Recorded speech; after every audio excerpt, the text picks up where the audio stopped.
एक छोटा सवाल है मेरा।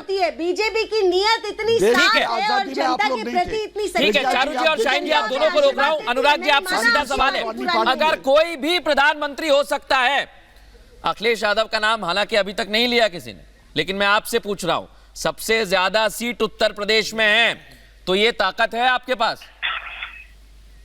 देखिए, एक चीज याद रखिए कि मजबूर नेताओं का गठबंधन है, मजबूर नेताओं का गठबंधन नहीं है।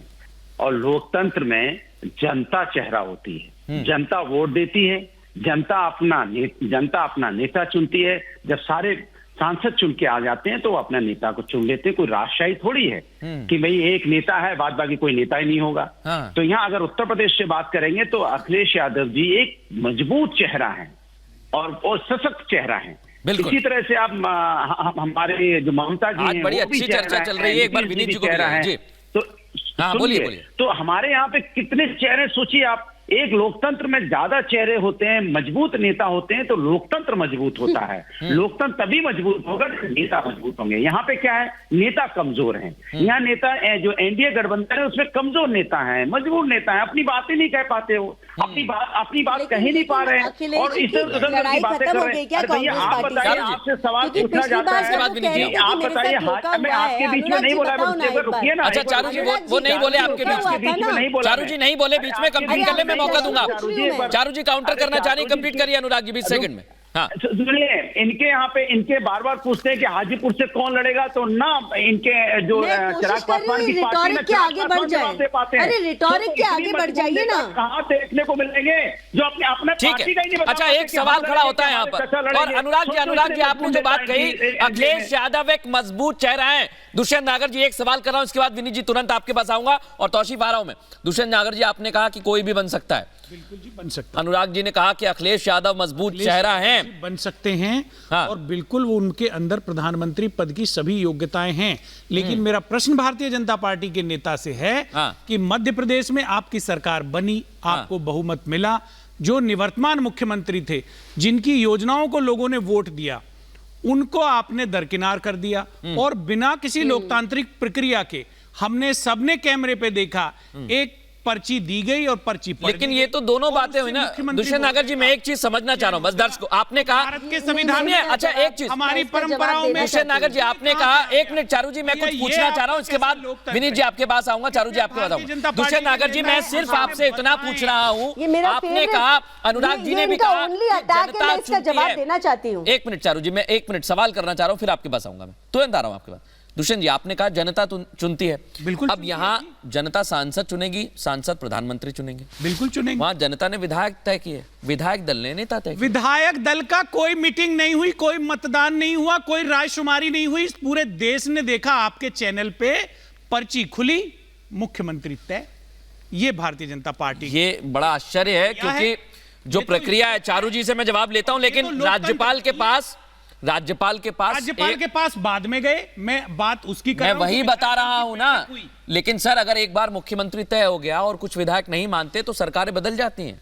अब तो इसलिए विधायक और सांसद बड़े महत्वपूर्ण होते हैं। चारू जी जवाब दें, विनीत जी और तौसीफ जी को ले आइए। अच्छा चारू जी, आपकी बात का जवाब दे रहे हैं, 20 सेकंड, बस 20 सेकंड में, इसके बाद विनीत जी आपके पास आ रहा हूं। पड़ेगा, ठीक है। ये लोकतंत्र है क्या? बोलिए चारू जी, बोलिए, इसके बाद विनीत जी और तौसीफ आ रहा हूं। दुष्यंत भैया, आपकी सारी बातों का आपकी सारी बातों का मैं जवाब देना चाहती हूँ। देखिए, अगर आप ये कहते हैं कि भारतीय जनता पार्टी एक डिसिप्लिन पार्टी है तो भी आप ठीक है, हमारा अनुशासन बहुत अच्छा है और ऐसा ही रहेगा क्योंकि ये कार्यकर्ताओं की पार्टी है। और दूसरी बात, जो आपने मुख्यमंत्री की बात करी, तो मुझे एक बात बताइए, हमारे देश में एक झटके में 3 प्रदेश में जो मुख्यमंत्री अब बने हैं ना, 20 साल एवरेज उम्र कम हुई है। हमारा देश दुनिया का सबसे यंग देश है मृदुल जी। एक तरफ हम कहते हैं युवा को आगे बढ़ाइए, 20 साल कम होते हैं क्या राजनीति में? अरे आप कहां मनमोहन जी का पोस्टर लगा के घूमते, ये बता दीजिए, एक पोस्टर दिखा दीजिए कांग्रेस पार्टी का। तो यहाँ पर आप हमारे नेताओं को याद करें, एक कदम और आगे बढ़ा रहा हूँ और आ रहा हूँ विनीत जी, 1 मिनट आ रहा हूँ मैं। जैसे आपने मनमोहन जी को बना दिया, मनमोहन जी का दुष्यंत जी, 1 मिनट, चारू जी सुनिए, राहुल जी उनसे जैसा बर्ताव करते मुझे दुख होता है। और यही सबसे बड़ा सवाल है कि ऐसा ही हमने पहले सरकारों में देखा है, लेकिन हिमाचल में कैसे तय हुए हैं और बाकी जगह जहां करना के द्वारा, वही तो सर लोगों की राय ली गई। विधायक राहुल गांधी बीच यात्रा में गए थे और हिमाचल, और वहां लोगों ने दावे किए थे, और वही आपकी सरकार के मंत्री हैं जो राम मंदिर जाना चाहते हैं। तो ये स्वतंत्रता है, वही तो मैं बोल रहा हूं। मैं तौसीफ जी को एक बार चर्चा में लेकर आता हूं, उसके बाद विनीत गोयनका जी तुरंत आ रहा हूं, आपको पूरा समय दूंगा। तौसीफ, यहाँ अखिलेश यादव का भी नाम आया है, लेकिन ममता बनर्जी नीतीश कुमार के नाम पर सहमति नहीं है। अंदर खाने खबर तो ये भी है, क्या अखिलेश के नाम पर मान जाएंगे? नहीं, देखिए आज जो है बीजेपी बिल्कुल भी चर्चा नहीं करना चाहेगी कि एनडीए में क्या हो रहा है मध्य प्रदेश में, जहां वो अब रिसेंटली चुनाव जीते, और जो सिंधिया फैमिली राजस्थान में जो उनके साथ थी, या शिवराज सिंह चौहान जो फ्रंट रनर थे, उनको उन्होंने साइड कर दिया। क्या ये उन्हें लोकसभा के चुनाव में उनको समर्थन देंगे या कुछ और होने वाला, ये सब में चर्चा नहीं करेगी बीजेपी। लेकिन बीजेपी चर्चा कहाँ करेगी कि इंडिया अलायंस में क्या हो रहा है। अब देखिए इंडिया अलायंस में ये हो रहा है कि एक तरफ 35-36% बीजेपी को वोट मिलता है और वो जीतती है, और एक तरफ 64-65% लगभग वोट नॉन बीजेपी को मिलता है और वो हार जाती है।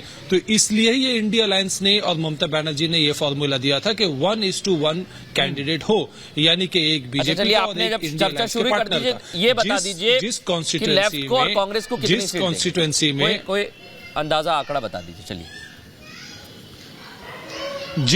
जिस कॉन्स्टिट्यूएंसी में जिस कैंडिडेट के जीतने की क्षमता है, वहां पे इंडिया अलायंस के पार्टनर उनको सपोर्ट करेंगे। यही तो सिंपल सा फॉर्मूला है कि 1:1 चुनावों के आपको वोट स्प्लिट आधार बनाना। देश की जनता बीजेपी को ज्यादा हटाना जाएगी, चाहती है, कांग्रेस को ज्यादा जाएगी। इसके बाद में तुरंत विनीत जी आपके पास आ रहा हूं। तौसीफ बोलिए।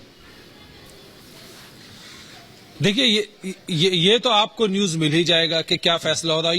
ये सब तो अभी सीट शेयरिंग का मीटिंग चल ही रहा। आपने खुद ही बताया कि हाँ अभी भी मीटिंग चल रहा है। सर मुझे न्यूज जो मिली है मैंने आपको वही पूछा। असम में भी दो सीट दिया है। जी हाँ, तो इसमें तो अभी तक कोई ऑफिशियल फैसला अभी तक में नहीं हुआ है। अभी ऑफिशियल स्टेटमेंट अभी तक ऑफिशियल नहीं हुआ है, और यही मेरा आज की तृणमूल की तरफ से आया। आज की चर्चा का लब्बो-लुआब अभी तक रहा है कि कोई फैसला नहीं निकल रहा है। तौसीफ जी, ये आपने खुद बता दिया। विनीत जी, कोई फैसला अभी तक नहीं हो पाया। 4 बैठक तो हो गई जहां पर फिजिकली मिले, लेकिन 5वीं तो वर्चुअली हुई, डिक्लेयर नहीं हुए। आ रहा हूं तौसीफ जी, तुरंत आ रहा हूं। इसके बाद जेएम शाहीन जी और चारू जी आपके पास आऊंगा। हाँ बोलिए। 2 बातें केवल कहना चाहता हूं। हाँ, देखिए किन के नाम आए, नीतीश जी के नाम आए, ममता जी के नाम आए, खड़का जी का नाम आया, मुलायम पुत्र अखिलेश का नाम आया, बाला साहब का पुत्र उद्धव का नाम आया, स्टालिन पुत्र उदय निधि का नाम आया, राजीव पुत्र राहुल का नाम आया, लालू पुत्र तेजस्वी का भी नाम आया, अरविंद केजरीवाल का नाम ही नहीं आया, येडचूरी का नाम ही नहीं आया। इनके इंडिया अलायंस के अंदर या तो पुत्र है, उनके अंदर कॉम्युनिटी क्या है, समानताएं क्या है। एक किसी न किसी के पुत्र है, डायनेस्ट है, परिवार। मैं बीच में नहीं बोला दुष्यंत भाई, देखिए मैं 45 ये डर है क्या दुष्यंत जी? दूसरी बात, इनका कम्युनिटी क्या है? बड़ी बात बोल रहे हैं कि अरविंद केजरीवाल। कॉमन बात क्या पता है? कॉमन बात है कि ये सब के सब करप्ट है। तीसरी कॉमन बात क्या है? एंटी सनातन। आज देखिए वेस्ट बंगाल में जिस तरह से साधुओं को मार मार के लिंचिंग किया गया उनके पुलिस स्टेशन में, स्टेट स्पॉन्सर्ड टेररिज्म है। वेस्ट बंगाल में साधुओं को, हिंदुओं को मारा जाता है वहां पे, ये हमने देखा है। ये जो हिंदू विरोधी, ये केवल यही उनका साथ रहने का एक कारण है, बाकी कुछ कारण नहीं है। दे आर ऑल एंटी सनातनी। क्या स्टैंड है कांग्रेस का बताइए दुष्यंत जी? जो उदय निधि ने हमको गाली दिया, जो सनातन को गाली दिया, उसके ऊपर आपका क्या स्टैंड है बताइए जरा। आज वेस्ट बंगाल में जो साधुओं को मारा गया उसके बारे में क्या आपका स्टैंड है? करते हैं और बरोबर निंदा करते हैं। तो देखिए इंडिया अलायंस आपस में निंदा करते हैं लेकिन एक्शन नहीं लेते। अब बाहर क्यों नहीं निकलते बताइए ना। एक बात बताइए, एक और उनके अंदर कम्युनिटी है, या तो बेल पर है या जेल पर है। ठीक है, लेकिन एक बड़ी खबर, लास्ट टाइम मैं उस दिन यूपी में इंटीरियर में घूमने गया। मैंने प्रियंका जी के बारे में किसी को पूछा कि भाई क्या मत है आपका, तो उन्होंने कहा क्या भैया क्या बताएं, जिसके भैया मैया और सैया तीनों बेल पे है उनको तो चिंता होगी। ऐसी पार्टी जिनके मैया भैया सैया तीनों के तीनों जो है बेल पर है, वर्तमान में या तो बेल पर है या जेल पर है, जेल भी ऐसी गए पार्टी अच्छा, मैं